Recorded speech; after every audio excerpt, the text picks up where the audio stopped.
நீங்களே பாருங்க, எல்லாரும் அவங்களுக்கு பிடிச்ச கடவுள்கிட்ட பிரார்த்தனை பண்றாங்க. ஏன்னா இவங்க குடும்பத்தை சேர்ந்தவங்க கோர்ட்டுக்குள்ள மாட்டிக்கிட்டு இருக்காங்க. கமாண்டர்ஸும் போலீஸும் டெரரிஸ்ட பிடிக்கிறதுக்கு உள்ள போயிருக்காங்க. அவங்க எல்லாரும் உள்ள போய் ரொம்ப நேரம் ஆகுது. ஆனா எங்களுக்கு இப்ப வரைக்கும் எந்த இன்ஃபர்மேஷனுமே கிடைக்கல. கமாண்டர்ஸ் இந்த ஆபரேஷன்ல சக்சஸ் ஆனாங்களா இல்லையா, உள்ள இருக்கிறவங்கள காப்பாத்துனாங்களா, டெரரிஸ்ட் என்ன பண்ணாங்க, இது எதுவுமே எங்களுக்கு இப்ப வரைக்கும் தெரியல. நம்மளால முடிஞ்சது பிரார்த்தனை மட்டும்தான் இப்ப பண்ண முடியும். உள்ள போன கமாண்டர்ஸும் போலீஸும் உள்ள இருக்கிறவங்கள உயிரோட கூட்டிட்டு வருவாங்களா? யாருக்கும் எதுவும் ஆகாது, யாருக்கும் எதுவும் ஆகாதுன்னு சொல்றேன்.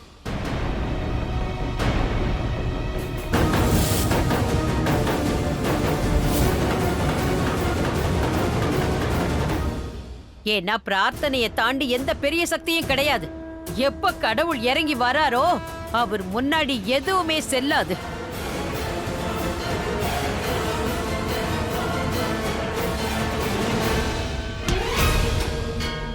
யாருக்கும் எதுவும் ஆகாது. எல்லாரும் பாதுகாப்பா பத்திரமா திரும்பி வருவாங்க. ஒருத்தருக்கும் எந்த பாதிப்பும் ஏற்படாது. ஏன்னா எனக்கு நம்பிக்கை இருக்கு.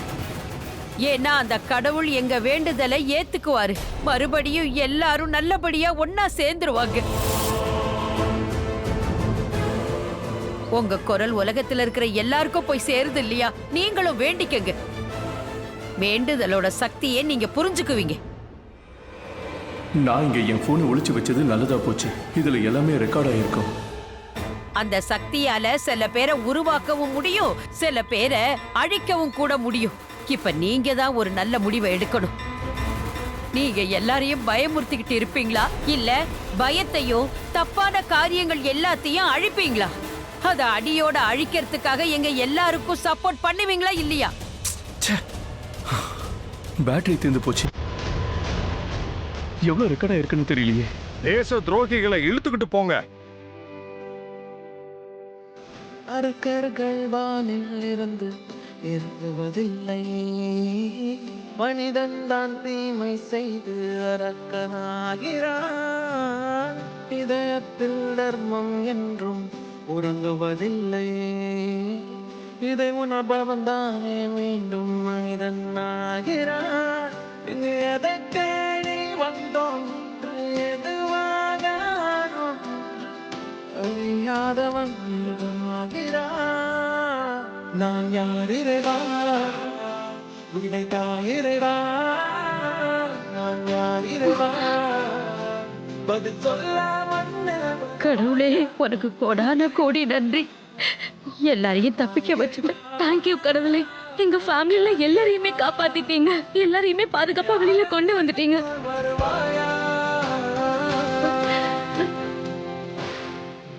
என் செல்லங்க எல்லாரும் வராங்க, எல்லாரும் பாதுகாப்பா வராங்க, எல்லாரும் வராங்க. பாட்டி, ரிஷி,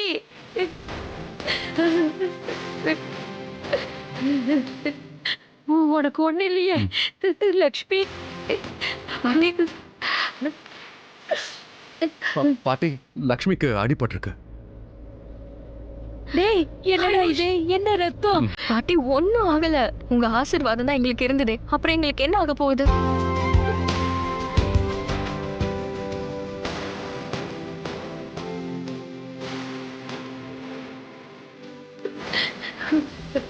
நல்லா இருக்கும் பாட்டி.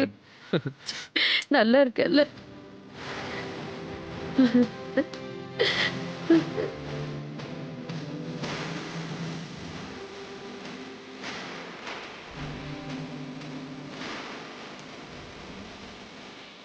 Look at them.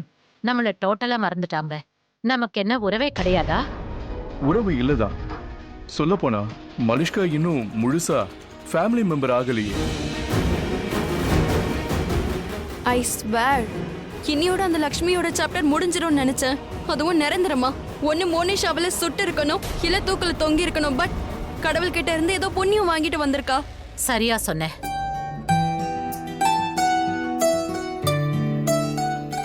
லக்ஷ்மி, என்னாச்சு? எல்லாருமே இப்படி சந்தோஷமா இருக்கிறத பார்த்துட்டு நான் கொஞ்சம் உணர்ச்சி வசப்பட்டுட்டேன். அவங்களோட சந்தோஷத்தை நானும் தான் ஃபீல் பண்றேன். ஏன்னா நானும் அவங்கள மாதிரி தானே இப்படிதான் சந்தோஷமா இருந்தேன். நீ சேஃபா இருந்ததை பார்த்த. இன்னொரு விஷயம் தெரியுமா லக்ஷ்மி, நான் உண்மையில ரொம்ப பயந்து போயிட்டேன். அப்ப முனிஷ் உன் பக்கமா கண்ணை திருப்பும் போது எங்க உன்னை இழந்துருவணும்னு பயந்துட்டேன். என்னால் அதை சொல்ல முடியாது, அதை வார்த்தையால சொல்ல முடியாது.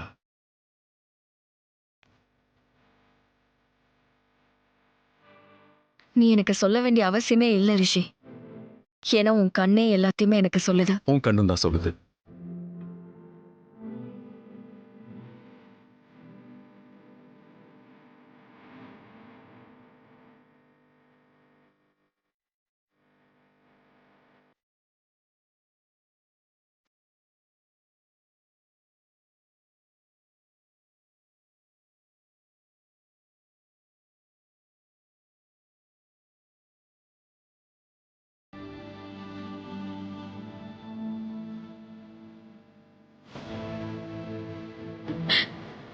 ரெண்டு பேரும் சந்தோஷமா வாழணும். கடவுள் எல்லா சந்தோஷத்தையும் கொடுக்கட்டும்.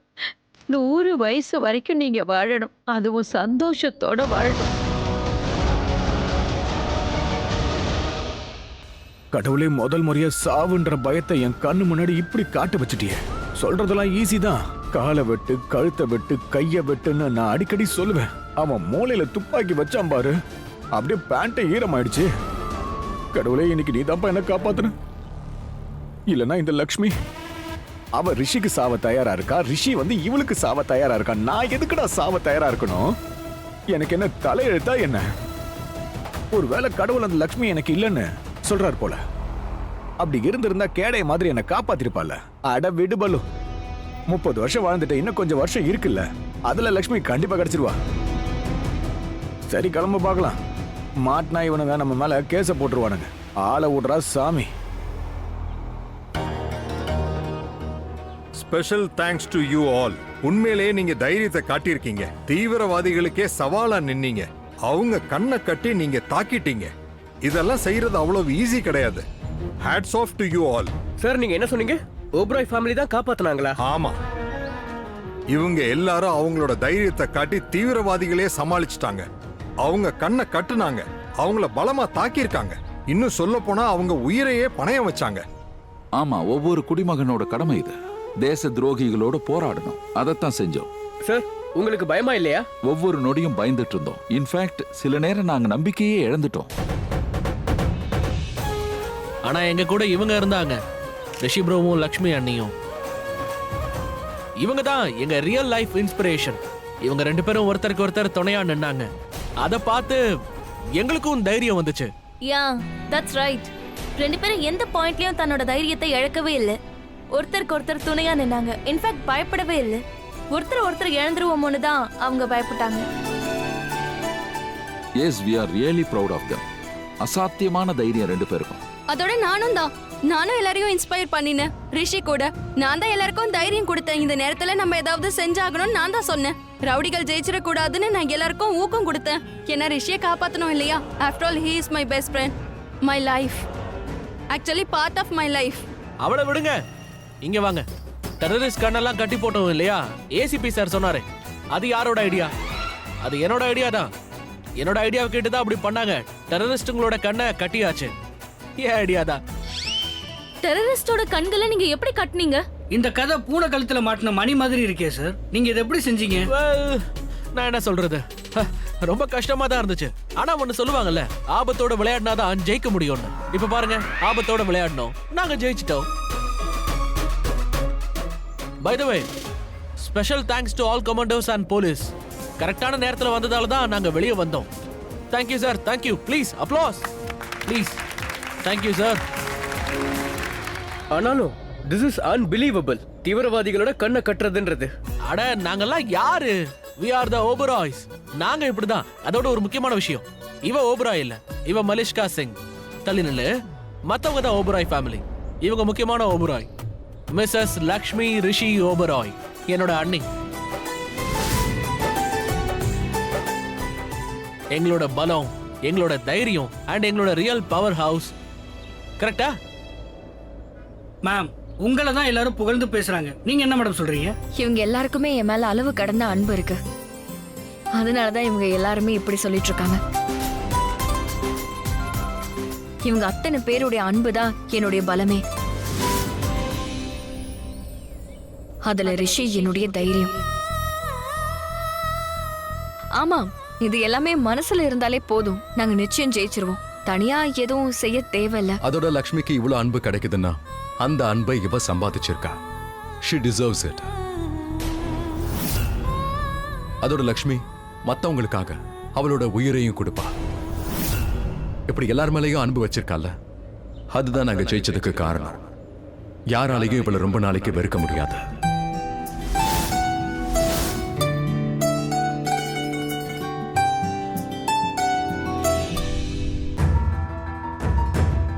கரெக்டா சொன்ன. முதல்ல உன்னையே சுடுறேன். நீங்க முதல்ல என்ன சுடுங்க, லக்ஷ்மியை விட்டுருங்க. Come on. வேண்டாம் ப்ளீஸ், நான் சொல்றது கேளுங்க. நீங்க என்ன முதல்ல சுடுங்க. நம்ம கிட்ட எக்ஸ்க்ளூசிவான நியூஸ் இருக்கு. இது நம்ம சேனலை நம்பர் 1 ஆக்கிடும். அப்ப கண்டிப்பா ப்ரமோஷன் கிடைச்சிருமா? கூட இன்சென்டிவ்ஸும்? Of course. ஆனா ஒரு விஷயம் தான் எனக்கு புரியல. இந்த லட்சுமி ஹோட்டல்ல பல பேருக்கு விஷம் கொடுத்து கொல்ல பார்த்ததா அவ மேல கேஸ் இருக்கு.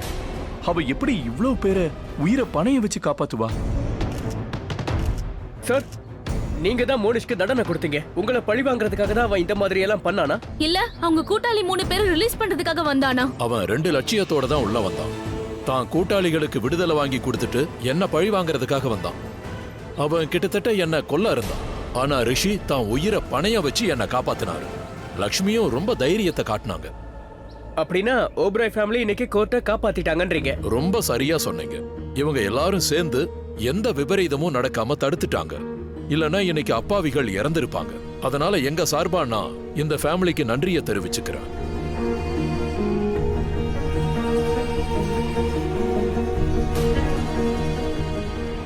நீ வா லக்ஷ்மி, நான் உன்னை வீட்டுக்கு கூட்டிட்டு போறேம்மா. இதுக்கப்புறம் யாருக்கும் எந்த பிரச்சனையும் வரக்கூடாது. நீ வாமா. இங்க பாருங்க லக்ஷ்மி, நீங்க ஜெயிலுக்கு வர வேண்டியிருக்கும்.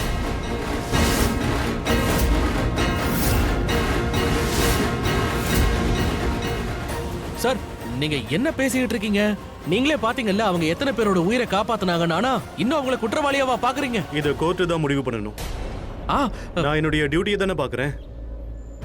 ஒரு நிமிஷம் ஜட்ஜ் சார், லக்ஷ்மி எப்படிப்பட்டவன் நீங்களே பாத்தீங்கல்ல.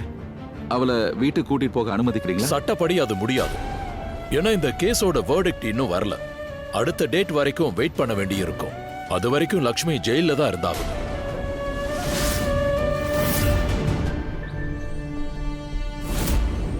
ஃபைனலி என்னோட பாக்கியம் ஜெயிச்சாச்சு. நான் ரொம்ப பயந்து போயிருந்தேன். லக்ஷ்மி தன்னோட சாகசத்துக்காக விடுதலையாவா நினைச்சேன்.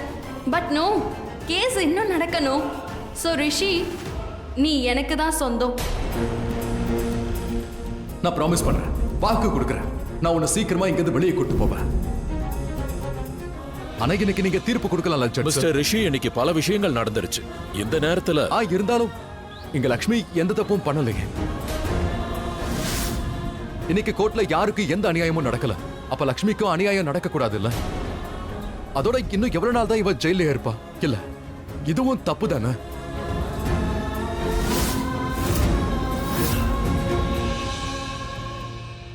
Mister Rishi, you are right.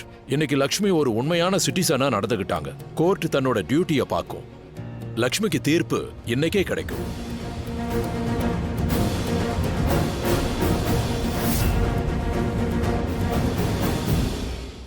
கடவுளே, நீங்க செஞ்ச உதவிக்கு நான் எவ்வளவு நன்றி சொன்னாலும் ஈடாகாது.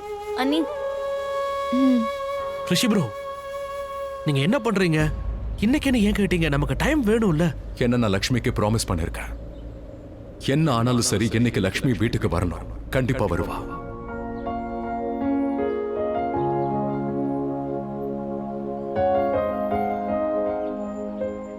Proud of you, Rishi bro. I'm so proud of you. You know what, Rishi bro? நான் என்னைக்காவது ஒரு பொண்ணை லவ் பண்ணா, என்னைக்காவது, ஆனா I'll promise you, நான் எப்படிதான் லவ் பண்ணுவேன். டிட்டோ உங்களை மாதிரியே. என்ன ஏன் அங்க பாக்குறீங்க? ஸ்மைல் பண்ணுங்களேன். ஜோக் பண்ண. Come on. லக்ஷ்மி வீட்டுக்கு வரணும். அதுக்கப்புறம் தான் சிரிக்கிறதெல்லாம். ஓகே.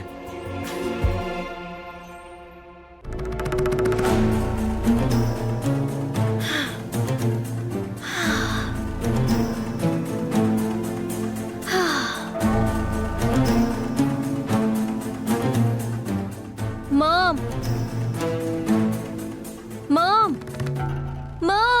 நான் எங்க இருக்கேன்? நான் அடடா, நான் என்னோட ஹவுஸ்ல இருக்கேன். ஐ மீன், நான் தப்பிச்சிட்டேனா? நான் சேவ் ஆயிட்டேனா? இல்லனா இன்னைக்கு என்னோட டெட் பாடி தான் இங்க வந்திருக்கும். அப்படின்னா நான் சேவ் ஆயிட்டேன். நான் லைவா இருக்கேன்ல, பாரு, நான் லைவா இருக்கேன். ஐயோ மாம், அது லைவ்ல அலைவ். அதேதான், சேம் டு சேம். ஏய் நேஹா, என்னால திங்கிங் கூட பண்ண முடியல. நான் வந்து கோர்ட்டுக்குள்ள செத்துட்டு இருந்தேன். சில நேரம் உயிரோட இருந்தேன். சில நேரம் என் ஃப்ரண்ட்ல இருந்தாரு. சில நேரம் அவர் என்னோட பேக்ல இருந்தாரு. சில நேரம் ரைட்ல வந்தாரு, அப்புறம் லெஃப்ட்ல வந்தாரு. அட கடவுளே, எவ்வளவு ஏன்? வீட்ல சாதாரண கத்திய பார்த்தா கூட என்னோட சோல் நடுங்க ஆரம்பிச்சிடும். ஆனா அங்க இவ்வளோ பெரிய லார்ஜான கருப்பு துப்பாக்கிய பார்த்தேன். ஐயோ, சில படங்கள் எல்லாம் காமிப்பாங்களே, அந்த மாதிரி ரியல் கன்னை பார்த்தேன். அது சரி, எனக்கு ஒண்ணு சொல்லுங்க. உண்மையிலேயே லக்ஷ்மி தைரியமா செயல்பட்டாளா? உண்மையிலேயே தீவிரவாதிகளோட கண்களை நீங்க கட்டி போட்டீங்களா? நான் வந்து என் கையால ஒரு தீவிரவாதியோட ஞாபகப்படுத்துறியா? நான் எல்லாத்தையும் அந்த மெமரி எல்லாம் மறக்கணும்னு பாக்குறேன். ஆனா நீ எல்லாத்தையும் எனக்கு மறுபடியும் ஞாபகப்படுத்துற. சரியான ஆல். ஒண்ணு மட்டும் நீ மறக்கவே கூடாது. நான் டெட்ட ஜெயிச்சுட்டு வந்திருக்கேன். இத மட்டும் ஞாபகம் வச்சுக்க.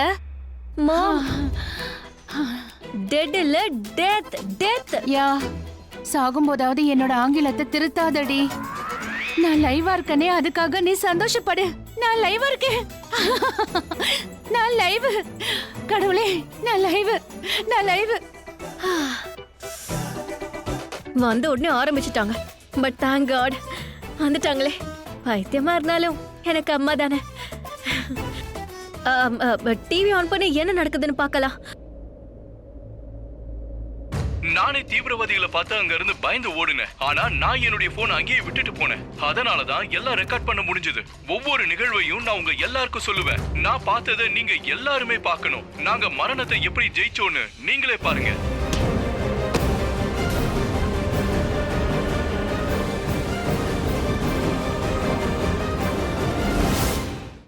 இப்ப ரிஷிக்கு என்ன அவசரம்? அந்த தீவிரவாதியால இப்பவும் என் மண்டை குழம்பி போயிருக்கு. கேஸ் முடிவுக்கு வருதுன்னா வந்து தொலையட்டும். லக்ஷ்மிக்கும் தண்டனை கிடைச்சிடும். அதுக்கப்புறம் நாமளும் இந்த கோர்ட் வாசப்படி ஏற வேண்டாம். இதுவும் கரெக்ட் தான். ரொம்ப சரியா சொன்னீங்க. கோர்ட்டோட முடிவு இன்னைக்கே வந்துட்டா நல்லா இருக்கும். லக்ஷ்மிக்கும் ரிஷிக்கும் டிவோர்ஸும் ஆயிடும். அப்புறம் மலிஷ்கா கூட கல்யாணமும் நடக்கும். கரெக்ட். இன்னைக்கு என்னால பண்ண முடியாதத என்னோட விதி செய்யுது. லக்ஷ்மி என்னோட லைஃப்ல இருந்து விலகிருவா. சாகலனா என்னவா, ஜெயிலுக்கு போவால. ஆனா ரிஷி என்ன பேச போறான்? Thank you so much judge sir, இந்த ஹியரிங்கை கண்டினியூ பண்றதுக்காக. நான் சொல்ல வந்த விஷயத்த எதை பாதியில முடிச்சுன்னா அதை முழுசா சொல்லி முடிச்சிடுறேன். ஐ மீன், அதுக்கு நீங்க பெர்மிஷன் கொடுத்தீங்கன்னா. எஸ் மிஸ்டர் ரிஷி, நீங்க சொல்ல வந்ததை சொல்லலாம். நான் உங்ககிட்ட சொல்லியிருந்தேன் ஜட்ஜ் சார், அதாவது எங்க ஹோட்டல் ரொம்ப லாஸ்ல போயிட்டு இருந்தது.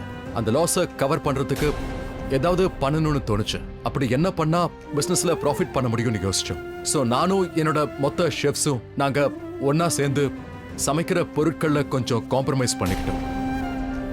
அதோட குவாலிட்டி, குவான்டிட்டி ரெண்டுத்திலுமே நாங்க காம்ப்ரமைஸ் பண்ணிக்கிட்டோம். அண்ட் சாப்பாட்டுக்கு தேவையான மசாலாலாம் இருக்கும்ல, அதையெல்லாம் நாங்க லோ குவாலிட்டியில ரொம்ப சீப்பா வாங்கணும்.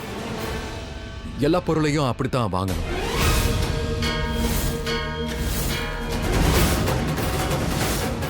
அதோட நான் எங்க ஹோட்டலோட எல்லா ஸ்டாஃப்ஸையும், ஷெஃப்ஸையும், ஹெட் ஷெஃப்ஸ்ல இருந்து மற்ற ஷெஃப்ஸ் வரைக்கும் நான் இதை இன்ஃபார்ம் பண்ணிட்டேன்.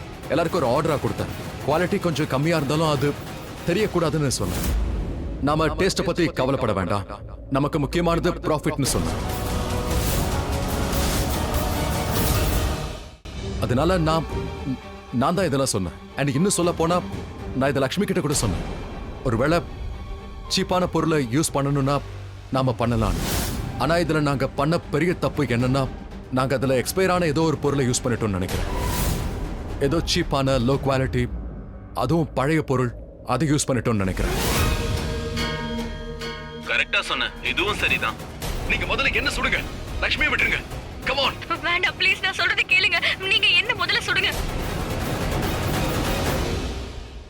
ஆனா ஆரம்பத்துல லக்ஷ்மி இதெல்லாம் யூஸ் பண்ண மாட்டேன்னு என்கிட்ட சண்டைக்கு கூட வந்தா. ஆனா நான் தான் அவ பேச்ச கேட்கவே இல்லை. நான் லக்ஷ்மி கிட்ட நான் தான் இந்த ஹோட்டலோட ஓனர்னு சொன்னேன். அண்ட் அதுவும் நான் லக்ஷ்மிக்கு புருஷன் இல்ல.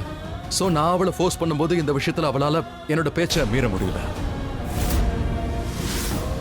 ஜட் சார், என்னால கேரண்டிடா சொல்ல முடியும் அந்த சாப்பாடுல விஷம் எதுவும் இல்லை. ஆனா அதுல ஏதோ ஒரு இன்கிரீடியன்ட் இல்லைன்னா மசாலா எக்ஸ்பயர் ஆயிருக்கும்னு நினைக்கிறேன். அதனால சாப்பாடு பாய்சனா மாறி இருக்கும். அதனாலதான் சாப்பிட்டவங்க வயிறு கெட்டு போச்சு. அதனால அந்த ஹோட்டலோட ஓனருங்கிற முறையில அதுக்கான எல்லா பொறுப்பையும் எல்லா பழிகையும் நானே ஏத்துக்கிறேன். ஏன்னா அது எல்லாம் என்னோட தப்பு தான்.